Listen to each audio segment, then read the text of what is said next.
I guess we're recording now. Are we recording now? Can't know. Can't know. Hey, everybody.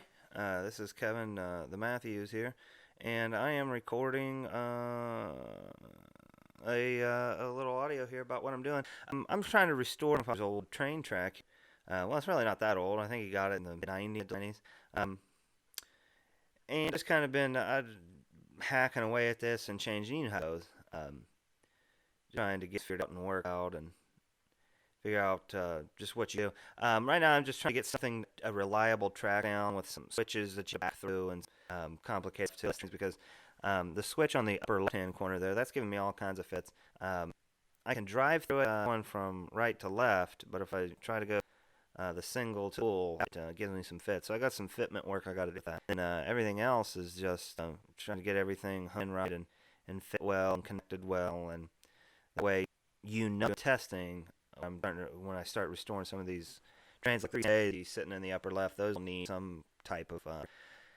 So just kind of trying to get a track down so I know that it's not that causing issues. It's I need to fix, and I don't really want doing any landscaping anytime soon.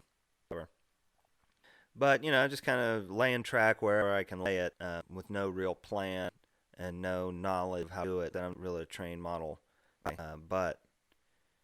I've been with let's say that menagerie up at the top, that nightmare of a situation. I just got some switches on eBay and I had that weird triple switch or double switch. I don't know, turn out, right and left turn out. I don't know what they're called. I had to do with this. I'm kind of confined to a 4x8 sheet route. Maybe next summer I'll be able to turn it an 8x8 and maybe I'll make a bridge version to the other sheet or whatnot. But I don't know. We'll see. Maybe I'm out about making like a tunnel for under, like kind of go down in tunnel and then come up out of the other. But we'll see.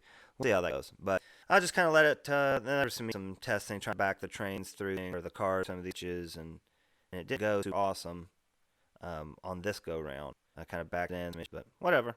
Thanks for watching, or not, if anybody's even hearing this right now. All right, bye.